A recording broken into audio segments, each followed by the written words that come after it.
Thank you all for tuning in. This is Iman and Selena. Together we make you plus happy. Each week we bring you someone who challenges us to define success and happiness on our own terms with a dose of laughter. Remember to like and subscribe to the You Plus Happy podcast. You can also follow us on Instagram at You Plus Happy. Hey, Selena. Hi. You and your sexy highs. Oh, it was not. That really wasn't sexy. It was a little sexy. One day I'm gonna try to be sexy and see what you think it is. Because I started smoking when I was 11. Okay. That is a good reason. That's why my voice sounds like this. So how was your week? Anything fun, exciting happen? No, but you know what? This week was a blur. Like it went so fast. It was crazy. Was it like that for you? No, it didn't go by fast for me. Okay. Well, anyways. The only thing that sticks out, because I didn't think about this portion of our show as much as I should have this week, but I'm not like religious or anything like that. So, but I do like to read the Bible, and my mom wasn't feeling well. So I was looking for a scripture for her in this Bible I've had for years. And it has like little sections that the person who like redistributed the Bible takes a section out and like reflects on it. I think a lot of Bibles have that. But anyway, so I'm looking for a verse for her. And this part that's like highlighted by the person who, it's not the author, right? Who redistributed the Bible. Like the section they pulled out, it was highlighted and then reflected on, was something that I needed for the week. Like it was something I was dealing with. And it was literally a verse like perfectly for it that I was like, oh my gosh, one, when you go to try to help somebody else, it's going to help you too. Like you can't, what's that? It's like a proverb or something that's like, you can't give somebody a rose without the scent staying on your hand. Like you can't give without something happening, without reaping from that. And that's not why I was looking for a verse for her, but a scripture. And then two, like if I feel like there's signs and stuff, and if you just pay attention, they'll be there. They will. And I wasn't even looking for that. And I also wanted to say, like, I felt like blessed and grateful. Again, I'm not like some holy rollers. Nothing's wrong with that, but I don't want to paint this picture of myself like, I might be reading my Bible now. It's not like that. But I felt so grateful that came to me. Like, and it really it was exactly what I needed to hear. And I felt relieved. And weight was lifted. And I was like, wow, G-O-D, you know what I'm saying? You down with G-O-D? Yeah, you know me. So yeah, and then I found my grandmother's hymn book, and it was like written in released in like 1959, and I sung a song to my mom from it. I didn't know the melody. I just sang because of the lyrics were about healing and stuff. And she really appreciated it. So it felt good to give even those little things to someone, because we've been talking a lot about giving in the ways that you can. So it felt good, y'all. So just give a little something. I bet you're going to feel something great. Is she feeling better? Hopefully. Yeah, a little slowly but surely every day. We getting there. And I told her to keep her spirits high, as the verse had recommended, or the scripture. I don't know. That's good though. Yeah, it was really nice. It was really nice. And yeah, she is getting better. So thank you for asking. How about you? I feel like I had, well, not similar in the sense of what happened, but it was one of those things where like I was feeling a certain way and then something happened. I was just like, oh, that's just what I needed. So unlike you, the week felt really long because it was just busy, stressful at work, and just a lot going on. And one of the families that I work with, they live like 2 hours away. So I don't get to see them as much. I like FaceTime with them. And there's like 3 kids under 7. So I had a FaceTime call with them on Wednesday. And they were just so happy to talk to me. Like they were in the they're little. So they're like in the camera and they're smiling and they want to show me all their toys and tell me about their camping trip. And it was just the cutest thing. And at one point they were like arguing over who gets to be in the camera. And I was like, oh, it was so cute. I was I can't not be happy in this moment. So that just like lifted my spirits and kind of got me through the rest of the week. And also it made me think, I was like, kids are so resilient. So like, no matter what they're going through, all the not so great things, they find joy and happiness in the smallest moments. And I was like, I need to be more like that on a consistent basis. But yeah, that was my little highlight, and they're so cute. And I was like, I just want to take them all and just like keep them in a little. Wait, no, this sounds weird. But like that feeling. Yes. I don't actually kidnap them, but that feeling. I wish I could bottle up and just keep whenever I need it. Yes, I think everyone gets what you're saying.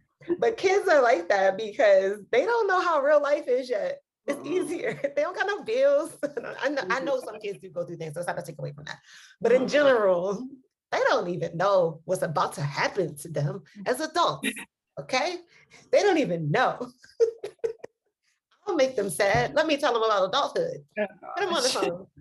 Don't ruin it. Don't ruin it. First of all, that don't even go in our podcast. Like, we're happy here. That's sweet though. Yeah. That's so sweet. So, who do we have on the show this week? This week, we have Dr. Kate Steiner, who is a burnout recovery coach and founder of Lift Wellness Consulting. She supports her clients from burnout to recovery by developing a self-reflective plan that identifies and prepares for burn events by addressing all areas of wellness. Holding a Master of Counseling and a Ph.D. in Counselor Education and Supervision, her practice is grounded in the research-based Steiner self-reflective sustainability and wellness model, published in the Oracle Research Journal. She has been a researcher in wellness and burnout for over 15 years. Dr. Steiner is the author of the Burnout, a guide for every professional to identify, prepare, and recover their joy. Available now for pre-order. That's on Amazon.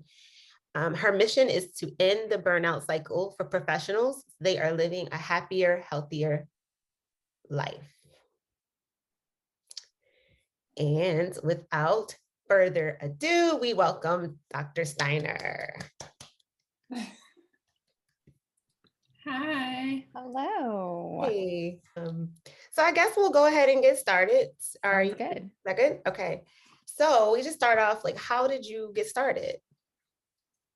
Yeah. So in my business and in burnout recovery, it really started with my own experience with burnout. And I think I had burnout experiences throughout my entire career. I've always been a helper as part of my career. So whether that was, through nonprofit work, working with victims and survivors of intimate partner violence and sexual assault and stalking, through degrees in counseling, through working in higher education and with students, I've always experienced kind of that draw on my empathy that I think is a stressor and creates some burnout. But about 8 years ago, I had a real experience where I was definitely just a crispy person of a human, and really was struggling with my doctoral work, was struggling with my job at the time,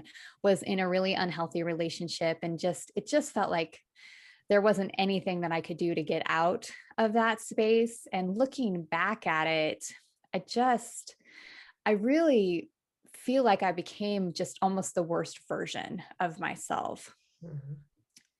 And once I recognized that and started to manage that and started to go into my own recovery from burnout with some help with a professional counselor, really thought there's something to this, and this is part of our human experience. And so researched that more, turned my dissertation into that to really look into career longevity, wellness, burnout, and created a model that I use with my clients, that I use for myself to identify, prepare, and recover from this burnout space. Because what I really want to do is just ensure that no one has the experience I had of being the worst version of themselves, that they have the opportunity to be the best version of themselves every single day. How did you know? What were the symptoms? How could you have gotten in front of it? Yeah, for me in that aspect, I think now I can recognize when I'm starting to feel as though things are a burden to me, start to feel more short-tempered, or, you know, quicker loss of patience and those kinds of things. At that time, I was so far into it that I didn't even know to recognize it. And it was really through the eyes of others that helped me recognize that I was in this terrible space. And a lot of that was from, watching my mom, just in her empathy for me and her desire to want to fix it for me, but knowing that she couldn't, and seeing, you see your parents' heartbreak in front of you. That is a massive reckoning of like, okay, I've got to do something differently here. And now it's more, I almost identify it with the feelings of hanger, in that if I'm quick to become angry, if I'm quick to react, if I am feeling overwhelmed, or if, something that seems small makes me cry in an instant, then I know that I've probably pushed past where I've done a great job in preparing and being ready for that I've actually am starting to experience some higher stress and burnout. I think it's so interesting, especially within some of my backgrounds in social work. So Mm-hmm. like the helping professions, you see burnout all the time. And at my current job, the turnover rate is just crazy. So it's great that you recognize that and you're like, how can I work towards changing this, rather than it just being like, oh, this is just a helping profession. Like this is the norm. Yeah. It's great that you kind of recognize that. Yeah. I definitely don't think it should be the standard. I mean, we come into these positions because it's a calling, right? And we have the skill set to help others, to take on that empathy, to be caring and kind to others. But we do it so well that we often don't do it for ourselves. So I definitely want to change that mindset and, allow us for that space that self-care is not a selfish act. It is a self-serving act. It's just we happen to be serving ourselves in that moment instead of everyone around us. Yeah, for sure. Was there ever a time where you were kind of headed down a different path and realized like, no, this isn't for me and I'm going to go into a different field? Yeah, that's a great question. I think my career path has been, it's definitely got some curves to it, and some pathways and some, some crossways and those kinds of things. So I started very, very similar. My undergraduate degree is professional family services, which is actually very similar to social work. It was very geared toward prevention work, health and prevention work. And that's what led me to, I was a volunteer for the agency that I ended up working full-time for, the nonprofit. And when I graduated, ran the shelter there for about a year and thought, okay, I want to do counseling. At that, initially it was family counseling and couples counseling. And then in working with families and couples, I was like, maybe I don't want to do that. But I started presenting at our college campus and advising my own sorority and being a part of the student affairs and higher education realm, and realized that that was a career path I hadn't thought of before. And so went back, got my master's in counseling and student affairs, and have been in that career field really for the last 17 years. But it's also where I discovered my own burnout and has led to this now shift to helping others through burnout recovery. I think something important you said was and this is a little off subject, when you said you volunteered for the agency you ended up working for, just for listeners, like that's something I didn't think about when I was younger. Like, just go volunteer somewhere you think you want to work. And you're the third story I've heard this week. I was listening to other podcasts and they were talking about like writing places they wanted to work. And then you learn really, a lot of times you'll get hired if you want to work there. Not a lot of times, but that was their story. But also you see if it's something you might not want to do. So I think that's so a really true. Good side note. Just anybody listening. But so how do you, what's behind burnout, you think? And how do you, and what did you do to reconcile it? Yeah. For me, I think it is part of our human condition. I do think that it's something that we experience as humans that has really been placed in this, oh, you should avoid it space, or you can avoid it simply by addressing all of these areas of wellness and those kinds of things. Similar to, I think, how we have often kind of put negative emotions into a bucket and said, oh, well, you can avoid these things. You just, just be happy, just be joyful.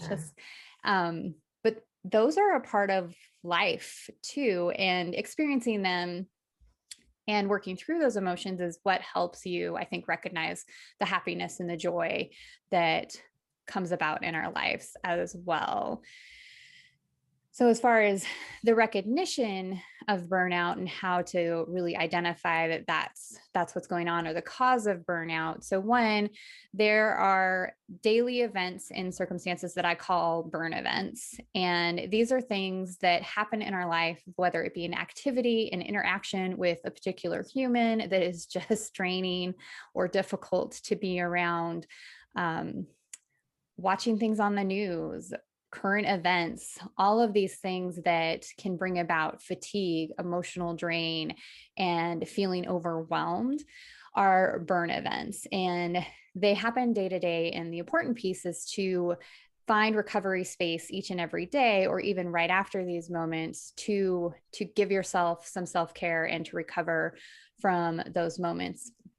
And when we don't, they compound upon each other, and it almost creates a snowball effect that leads to the full-on burnout, which is really that piece of everything around you feels like a burden. Everything feels unmanageable. So you wake up in the morning and you start your day with the thought of, I don't even know where to start.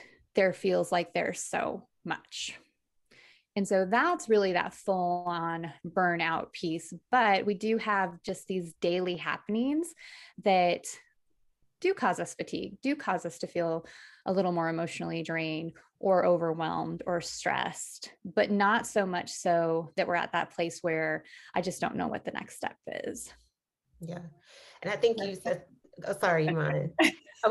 I was so, I used to read like positive thinking books all the time. And I've now, as I've gotten like more experience just in life, I'm kind of resentful of those books because they don't, like you said, it's just like a mask, and you just, and I'm not saying there's no place for that, but it doesn't teach you that, like emotional intelligence and like recognizing that stuff. And so I'm not saying anything's wrong with that side of the genre, but I'm like going through this thing where I'm like mad at at that side of that world, because it's irresponsible almost. So no, I couldn't agree more. I think there is space for gratitude, a gratitude practice, and that is something I do every morning as part of my own journaling practice. But the other piece of my journaling practice is a mood check, where I get to just write about how I'm feeling, whatever that is, and I get it out of my body through that writing process. And those two things coupled together really help me in recognizing and managing my emotions and just feeling them, but also being thankful and putting me in a more positive mindset for my day. Yeah. So I was going to say, going back to how you were talking about the news and all that, and me and Selena have talked about this in the past, just being very protective of our energy and like what we watch and what we like, who we surround ourselves with.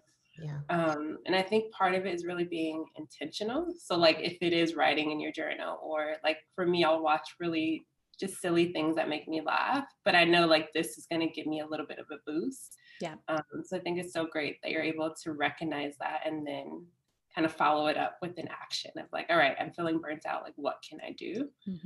Which, it takes some time to, I guess, learn those skills. Yeah. Yeah. Yeah, it definitely, and it's a practice for me.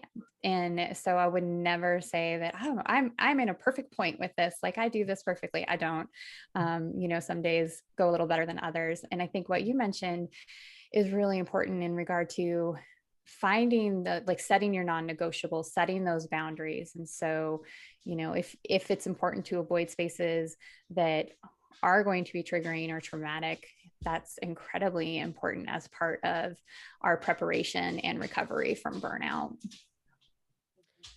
And I think it's taking that time to even implement those practices and like honoring what might be helpful. Sometimes we don't want to do the work. And like you said, I have days that a lot of days that I'm like, I don't feel like journaling. I don't feel even when I know I need it, or doing those check-ins with yourself, like, because we get so busy and I think in our culture too, it's like just hustle, grind. And it's like, you almost feel guilty when you're like not in that space. So it's like time management and learning yourself and saying it's okay to relax or chill out. But I think it's hard for a lot of us.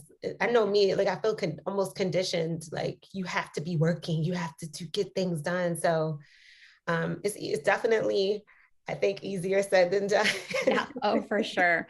Yeah. Because it is a conditioning thing where we're conditioned to be busy, look busy. And that is, tied into almost worth, especially in the United States in that regard. And a question that I've started asking myself when I feel myself getting into like, I need to do all the things and like keeping myself busy and being busy, or, I need to make sure that I'm answering all the email and that I'm on my computer, or I'm just sitting in my office, is, am I striving for busyness right now? Or am I actually being productive? Am I truly producing something right now? Or would this time be better spent reading a chapter in a book that I'm reading and getting away from the screen for a little bit, even if it's 20 minutes? But easier said than done, right? So again, that continued practice of like just the self-reflection and asking yourself, am I busy right now? Or is this what I'm doing is truly productive? Or would it be more productive to just step away for a moment? Yeah. And I used to like be embarrassed when I wasn't doing stuff, when I was like, and someone that didn't know me that well would text me like, what are you doing? I'm like, oh, I'm running errands. Oh, like, and to just so they wouldn't, now I really don't, I'm like kind of past that. But there was a time where I was like, no one can know that I relaxed, to like, I'm not doing anything right now. Right. On this journey though, what's been your biggest motivation to like want to, well, you said why kind of you turned yourself around, mentioning your mom, but what motivates you to help others and makes you want to stay in this field? Yeah. Part of it is I get a lot of gratification by seeing others change and implement change, and in watching clients flourish in that regard. So it feels so good for me to help others. So that really is a huge motivating factor in this, is that I get to say that I've helped someone each and every day. And that is an amazing space to be in. And then there's the additional driving factor of thinking about where I was at in my own space with burnout. And if I can prevent that for someone else, help prevent them from becoming the worst version of themselves, or even anywhere close to that, then that's a complete win in my book. And I will continue to strive to do this work if I'm continuing to accomplish that.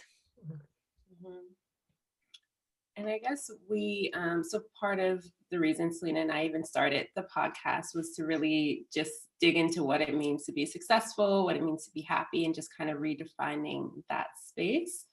So I guess on your journey, has there been a time where you felt like, oh, I failed, or I'm not where I should be at this moment? And how did you kind of push past that? Oh, absolutely. I mean, I should on myself all the time. So and that can be an incredibly, hard space. And I think even when I was experiencing my own burnout that really was a place where I felt as though I was failing, because I was under this mindset of, I should have been able to avoid this. I had a workout practice. I was dancing a lot. I thought I was eating pretty well. And so I was very focused on my physical wellness. I wasn't thinking about some of the other aspects in wellness at that time, but I was like, but I'm doing all the things for physical wellness, so I should be able to avoid burnout. And then when I realized that not only had I not avoided it, but I was just right smack in the middle of it, I felt a lot of shame there and a sense of failure. And so working through that with my counselor was an important piece to recognize that it's a learning process, and it wasn't meant to be something for me to avoid, that I needed to work through that, because that's what brought me to what I'm doing today. And so for me, I think when I think about, that failure piece, or I should have, or I should do this piece, I really try to go back to being open to the journey that's in front of me, and knowing that there's a lesson in it, but there's a good chance that I'm not going to know what that lesson is until I'm much further down the road and I can look back and actually connect the dots. Yeah, hindsight's 2020. Yes, right. It's like, oh, that's why I needed to go through that. I got you. Yeah. Sometimes it takes a very long time. Yes. I was like, I did not enjoy that at the time, but now I understand why I needed to go through that. But I still, maybe I resent it a little. Mm-hmm. And then another reason, like we started the podcast, me and Iman both, we live like unconventional, like kind of lives. Mm-hmm. And so we wanted to define success for ourselves, and we wanted to hear other people who consider themselves successful, what their definition is. So what's your definition of success, and when are you the happiest? Yeah. So I am the happiest when I'm helping people, and I continue to go back to that. But the other thing that I'm happy at, when I know I'm the happiest, is when I'm just my true, authentic self.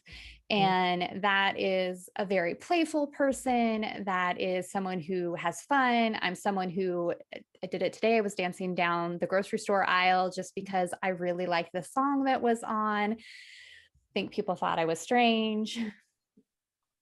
I am, but I'm okay with that. And so I think success for me is finding space, both with myself and with the other humans around me, to be my authentic self, where I can be that loyal person. I can be that kind, caring person. I can also be that playful person. I can be the sarcastic person.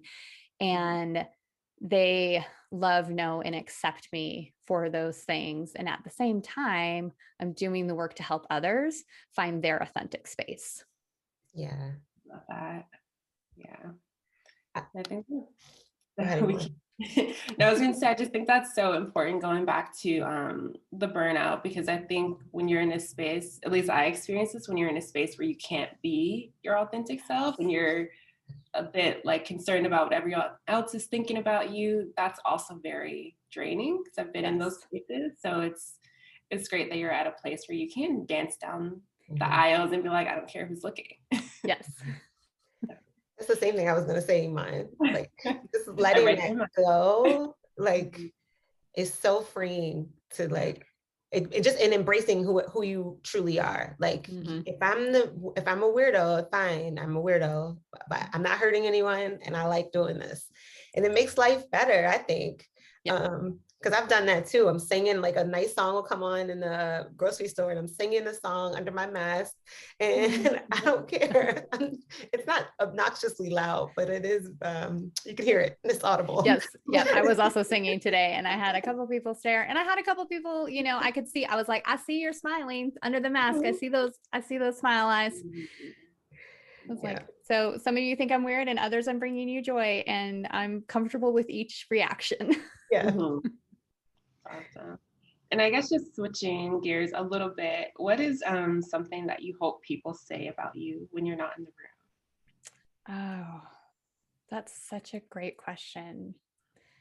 It's funny because I just posted about this on my Instagram and social media a couple of weeks ago. I had asked folks, when you think of me, what words come to mind? And was just asking for some feedback, as that is a part of an assignment of this mastermind class that I was doing. And, I was really scared to do that because I was like, what's this feedback going to look like? And is it going to match up to what I hope it says or who I strive to be or who I know in my heart I am? And I think a lot of those words were words that I hope people say about me when I'm not in the room. And that's that I'm open and kind, authentic, approachable, warm, caring, fun, funny, playful. Yeah. I get, not that this is what you said, but I do get the sense that you are, that you really do care about your work. I don't know if I really pick up, I don't know if I'm right, obviously. I didn't. Oh, you're very right about that. But I really very much about it. And what piece, we haven't talked about your book yet, a Burnout, a guide for every professional to identify, prepare, and recover their joy, right? Yes. How do you stick with writing a book? How long did it take you? Because me and Iman have talked about writing books and pick it up, put it down. Yeah. Yeah. So so my secret. And so the one thing is that the book is it's on pre-order right now. And so I'm still working on it, still writing it. And so it's pulling together from several different places. So my dissertation, some blogs that I've written, articles that I have out there, and kind of bringing this all together in one space to help people in that piece. But the reason that I listed it as pre-order for Amazon is that you can list it and you can basically give yourself a year to get the book finished as an ebook. And I have found that I am a very deadline oriented person. Mm-hmm. Yeah. And I needed that to finish my dissertation. I needed someone to set external deadlines. In fact, I put my dissertation off so much that I didn't end up really working on it and doing so full time until I was a year away from timing out of the program completely. And the option was to restart my entire PhD program or just not get my PhD. And neither of those were options for me. So I finished it in a year. And so I did the same thing with my book, because that's where I find some of that motivation for writing. And the other piece is really just making sure that I am writing something for it every single day. And it can be as little as a paragraph, but just spending some time thinking about in that direction and putting some kind of words down on paper for the book and those kinds of things. And if I'm blocked or something to that effect, sometimes it does help me to have a beer or a glass of wine, and that will unblock my thoughts. Not so much that the words don't make sense, but just a little bit to let my guard down, let those inhibitions down and that judgment that I'm placing on myself to actually get the words out of my head onto paper. Just a little bit, y'all. Just a little bit. Just a little bit. An excuse to get drunk. Yes. If you go too far, you're going to be reading your writing later and you're going to be like, no. If you can even read it. That's too much. You hit the too much point. For sure. I love that idea of like an external timeline, because I think that one of my things is I set my own timelines, but they're soft timelines. And if I don't meet it, it's like, oh, well, Oh, I'm tomorrow. just disappointing myself. It's fine. Yeah. Or I can move that. I'll just adjust it and it's fine. And we do that. I do that constantly for myself. And that's something I try to remind myself just in general when I put myself on my calendar. So whether it's for self-care or working out or eating lunch and getting away from the computer, is to really strive to treat that time as though I've scheduled it with someone else. So I wouldn't, 5 minutes before a meeting with someone else say, and I'm just not feeling it. So I'm not going to do that because I've made that commitment to them. And so really trying to treat that time as though I'm just as important as I would have scheduled and honor that as I would have with someone else. Such a good perspective. Need to be better with that. And Iman, you've said that too. Like if I make a commitment to someone else, I always show up. And then for myself, I'll just let it go. And you've said that, and I think about that. And also what I hear, for a lack of a better term, if you're a procrastinator, you can still be successful, guys, because Kate is. And she, I think that's important because I used to get discouraged. Like, I keep pushing things back and keep moving my own timeline because no one was holding me accountable. And then I felt like, then it goes into I should. And then like you were saying, the shoulds, and then beating yourself up, and then like just forgetting it all together. Like, and it's, so we can do better. You've inspired me today.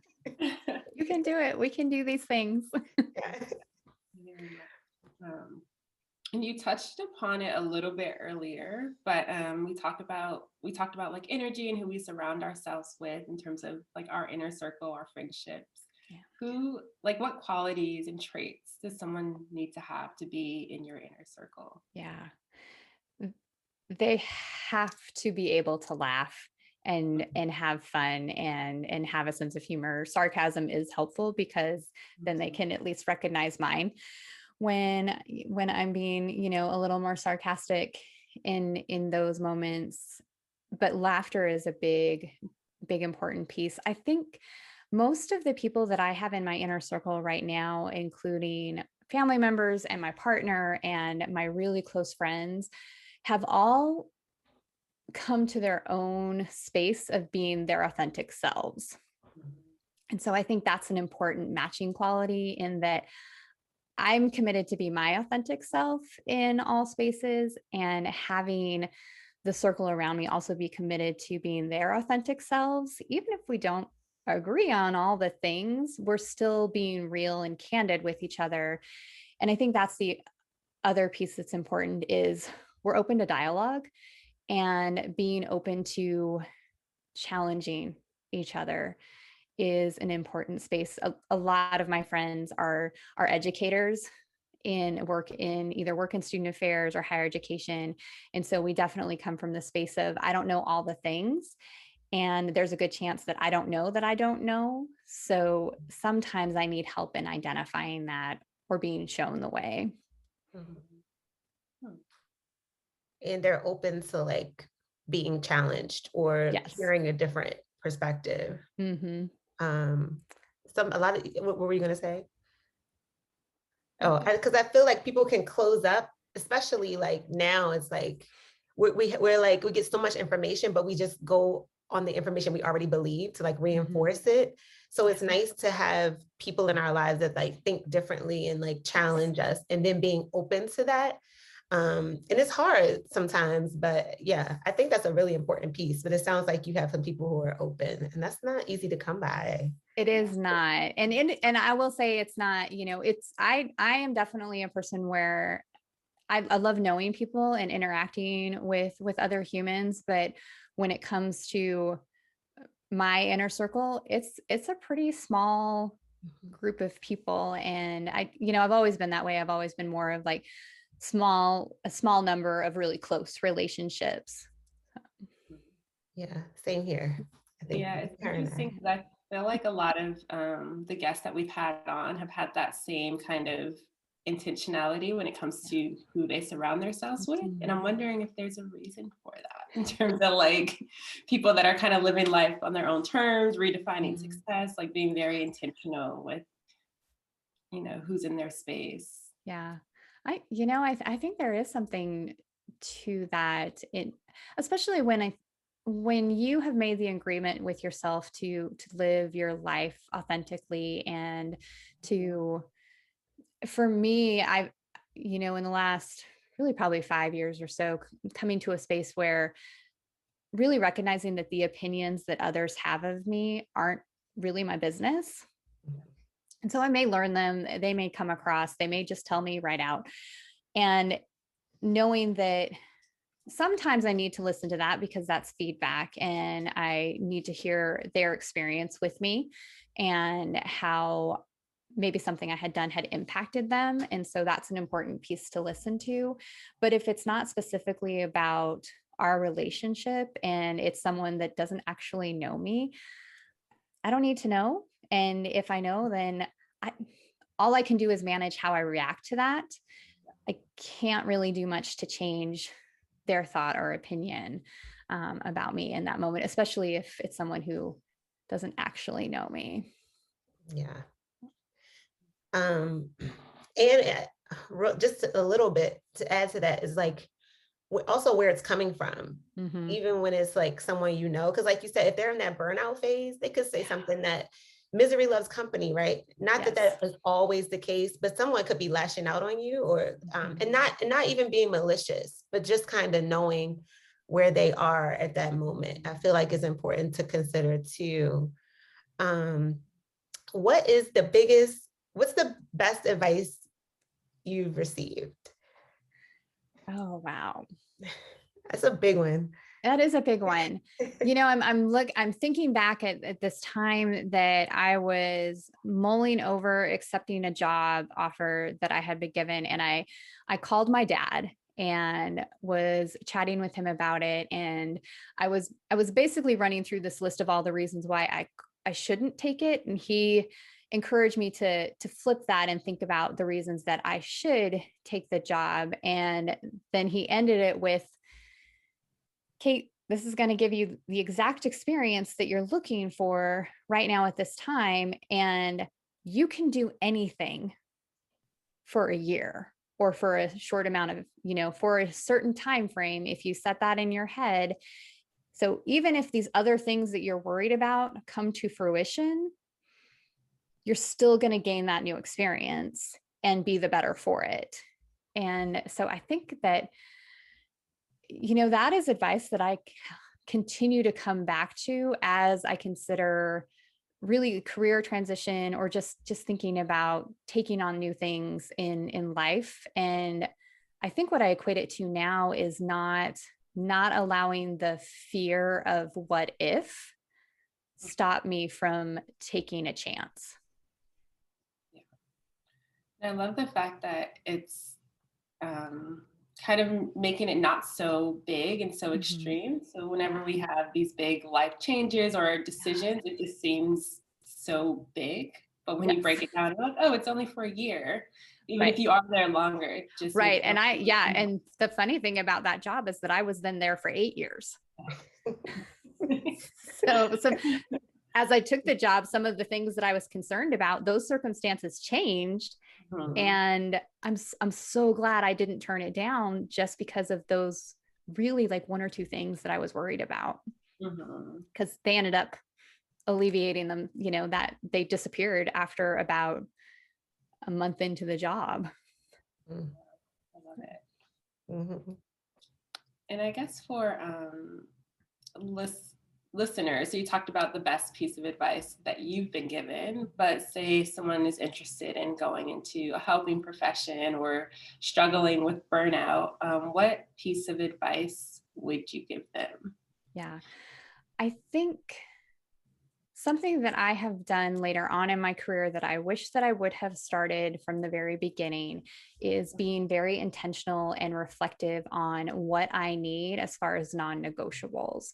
So standards that I set up for my day and my interaction with the profession. So things like what time do I stop checking my email in the day and then just don't respond.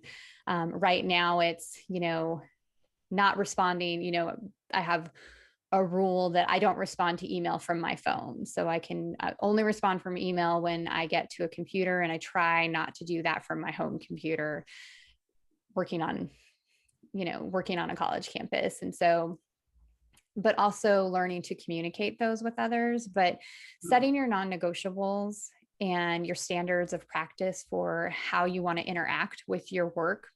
Because I think that balance is a misnomer. It's more about integrating work and career into your life, and your life into your work and career. And what does that look like? And where are the boundaries so that you can feel peaceful in both spaces in that regard, and reevaluate them, because the non-negotiables that I would have had at 24 would completely different than the ones that I have at 42.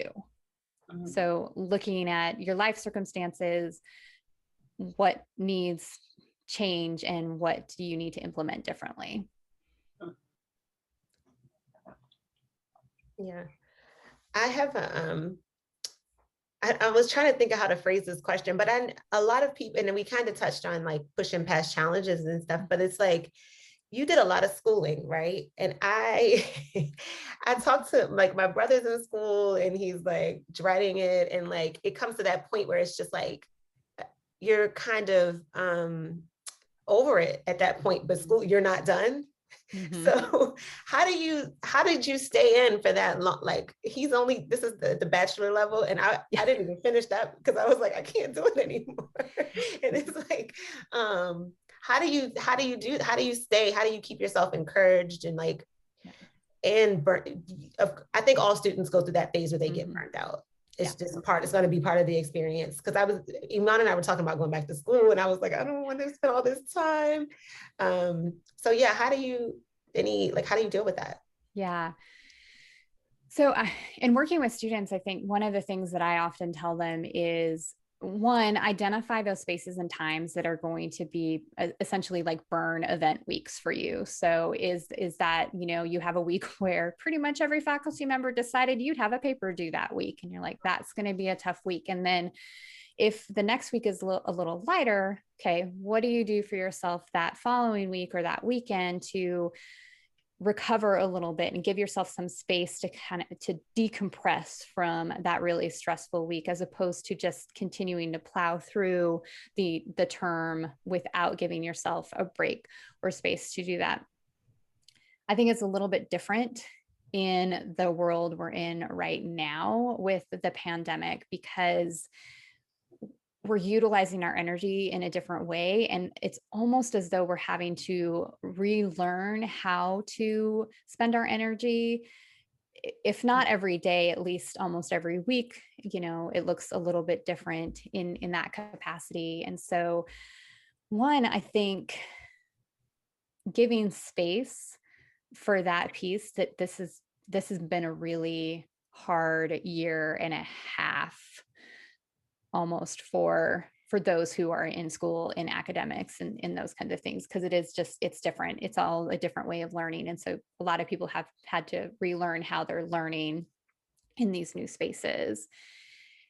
And then thinking about what daily rituals you can implement that offer some space for self-care and recovery. So whether that's adding a self-reflection process, or journaling at the beginning of the day, or even writing down all the ways that you've won throughout the day. And that can go from anything from, I got up and made coffee and I made the bed, to I aced this test, or I was able to study for an hour and I feel really good about what I'm going into the next day. Or I have a Post-it note on my mirror that I read every day while I'm brushing my teeth. And so that's just a very simple practice in kind of helping set my mind space for the day. And I'm going to brush my teeth. Mm-hmm. So it's, I was like, the time's going to be spent doing something. So I'll just add this with it. And so thinking about those, but I also think it's important for students to think about, what are you already doing to be successful? Because you're getting through each and every day. Every day that you've had, 100% of the days that have been hard for you, you've made it through. You're here. You've been able to do that. So what are things that you are doing to help yourself get into that space, and then celebrate and continue to do those things. I also don't think, a lot of people worry about the sense of, oh, once you start school, like you can't stop, you can't take a break, you can't take a semester to go work instead or do something differently. And I really think that you can. I didn't do my schooling. So I got my bachelor's degree. I worked for a couple of years. I went back for my master's degree. I worked for several years. And then I went back for my PhD. And I even took a break within my PhD program where I was enrolled as a student, but I wasn't doing anything really productive toward my dissertation. I'd already finished my coursework. Hence when I got to the point where I was like, oh, I'm going to time out on this, so I should probably pick it back up. But I think it's okay to, if you're really in that space where I'm just not sure I can continue to do this, to take some space and time to work, to maybe find an internship, to, maybe it's work and that volunteer piece, maybe finding a volunteer role or an internship that is, like the career that you're wanting to go into, and test it out. I think that's such great advice, because I Mhm. think about when you were talking about, I was thinking about my journey from like undergrad to the master's. I'm like, there's no way I could have gone straight through. Like I was Yeah. so burnt out by the time undergrad. So I just Mhm. a year off, visited friends, traveled, like worked, and that kind of reset the clock. But I Mhm. had a timeline. I was like, okay, I'm going to take a year off and then Yeah. start back. Yes. So I think that's so important. Sometimes people just feel like, oh, I just have to go through and not stop. But Yeah. I would not have made it through going directly into the Same. master. And I know several people who have and are right now, and I'm just like, kudos to you, but that was not my journey. I wish I had known this tactic, because I took some time off. It's been 17 years, so I mean, you do need to have a little bit of a deadline. a little bit of a break There's there. a deadline. Yeah. I don't think you need that much time. But you know what? It was so like traumatizing is a strong word, but it was so stressful that every time I thought about going back, I just got stressed even thinking about it. Yeah. I would go back on the website and go back to, I was going to switch schools, so go to transfer and all this. And I would just get overwhelmed thinking about, I worked 2 jobs and I was in school full time. And I wish I had the wherewithal to seek out a mentor or use the resources at the school more. Yeah. To have somebody tell me like, that's normal and you need to take something off your plate. Like, Yeah. you're doing too much. And so I that's why I asked the question too. And for anyone listening, like, it's so nice to have these different ways to approach things and like how to manage it, because, and that's why I never went back. Because even now I'm like, I'm going to go back into debt. I have to work all day and then school and then study. And like, but when you even like, maybe you could go part-time, or maybe there's ways to do it. And then all those what strategies you gave us to manage it is, I think, is really, really helpful. Yeah. But I think you also, some great advice there is use the resources that are available to you on campus. So that, I mean, that is, one of the things I do in student affairs is help students, figure this kind of stuff out and help students find the resources if I'm not the right person that they need to talk to. But there's so many helpers on college campuses, in high schools, that can help you frame this too. So Yeah. I think one thing, and I mentioned this to Selena in the past, that a recent conversation I had about when I was thinking about going back to school was really working it backwards. So like, what's your end goal? And do you need this degree to get there? Which kind of really helped me put things in perspective, because I love that method. Yeah. We have so many resources, like with the internet and all that. And I was like, well, I just need to harness skills in this particular area. So for anyone that's debating like, oh, should I go back to school? Should I pursue this degree? Like, what is that end goal? And do you need this in order to, because it does come with a lot of debt, which I'm working on. So it's like, kind of looking at, can I get there without this degree necessarily? Yeah, absolutely. Okay. Yeah. And did you have something you were going to say? Mm-hmm. Okay. I did want to ask a little bit about your Lyft Wellness Consulting. Mm-hmm. Can you tell us a little bit about what that is? And Sure. So when I had finished up my dissertation and developed this model that of identifying, preparing, and recovering from burnout through this, it's all anchored in self-reflection. So that's where, if you see the logo of Lyft Wellness, it has an anchor behind it, and that's where the anchor comes from is that anchor of self-reflection. And really just my goal is to lift people up into their most well space through burnout recovery practices. So what we offer is one-on-one coaching, group coaching, keynote speaking, and workshops to help folks identify their own burnout and start on their recovery journey. And the one-on-one coaching is really about getting people who are in burnout or close to burnout into a recovery space, and then into that space where they are practicing the observation and the preparation and the recovery so that they build a resilient practice. And so they don't slide back into burnout, but instead are doing a continuous process of recovering from their burn events. Okay. Love that. Yeah. We're almost at the end here. Does anybody have anything else? No. Okay.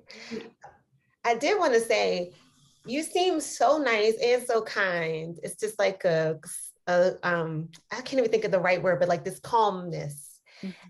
And that's like contagious, and I love it. And I want to put it in a jar. Yeah, because I'm so hyper, but you're like calm, and I'm like, yeah, but it's still fun and kind. So I just wanted to give you that compliment. I know we just met, but that's what I get. Thank you so much. I so appreciate hearing that. So we'll close out if everyone's good. Yeah, I'm good. Yeah. Okay.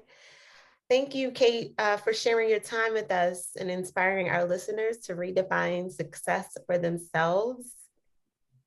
And thank you, listeners. We could not do this without you. Remember to hit like and share this episode. Please leave a comment. We always appreciate your feedback.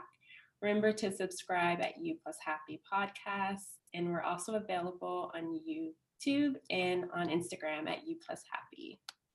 We'll see you next week, same time, same place. And we have our guests say our tagline, if you will. It's kind of long. So it's, we'll show you our definition of success if you show us yours. Okay. Say that one more time for you. We'll show you our definition of success if you show us yours. So we'll show you the definition of our success if you show us yours. Yay! Thank you so much. Thank you. I really enjoyed it. Us too. It was so nice to meet you. And thank you both so much for the opportunity. Thank you.